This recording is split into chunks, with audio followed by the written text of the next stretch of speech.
James Dutton for Pro Boxing Fans. Delighted to be joined with Craig Spider Richards. Craig, how you doing? I'm good, man. Good as always. Good stuff. Good to see you. We're here at the press conference today for your upcoming fight on Thursday against Chad Sagden.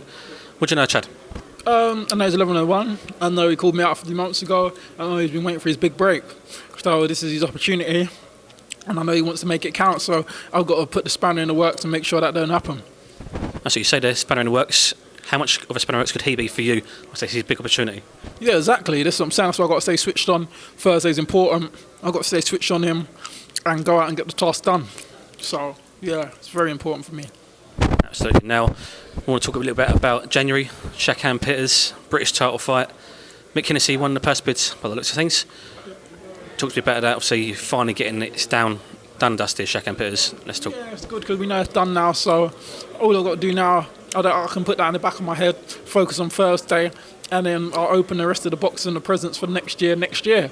But this is all just about me focusing on Chad Thursday night.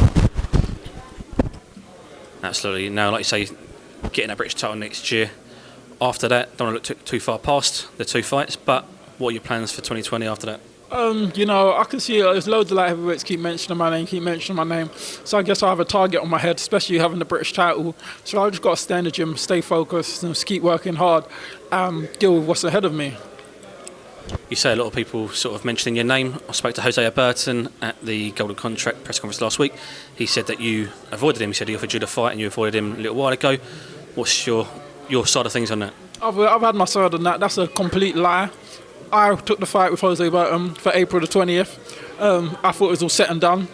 He said he thought it was set and done. And then we weren't on the bill. Obviously, when we found out, we got replaced for another fight.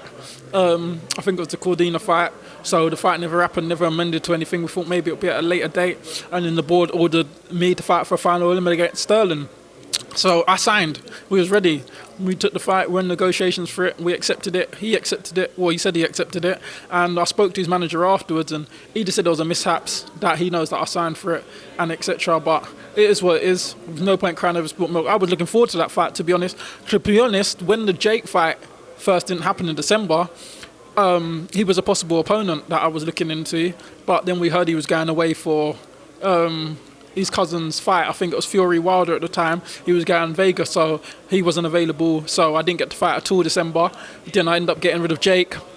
And then they was all interested in me as I finally hit world rankings. Took the fight for him for April. There weren't much other options. Well, there was, but I thought he'd be a good name.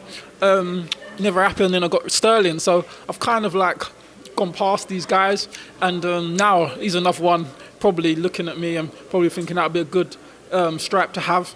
So it is what it is. I've never ducked and dodged no one. He was another fight that I was willing to take. It never happened, and we just move on. It's not about, for me, it's not personal about people. It's about moving forward in my career. And at the time, he made sense, and I just kept moving forward. Obviously, I've gone past that stage now. And it is what it is. It might meet later in the line, might not, whatever. It is what it is. It depends if it makes sense. If I keep moving forward and he's someone I need to tick off, so be it. Should he win the Golden Contract, will that then make him relevant again to yourself? I think anyone who wins that Golden Contract is going to be relevant, put their name in the lights. So, obviously he might, after the Golden Contract, then be chasing the British. I might possibly have the British still at that point. So he could be a mandatory. So it all depends on how it unfolds. But as I said, I've got Thursday night to focus on. I've got the other guy to focus on. So we've got other guys calling me out before that Golden Contract ended. So we're looking 4 or 5. We're looking a year down the line maybe. So let's just focus one step at a time Thursday night and let's get him out of the way.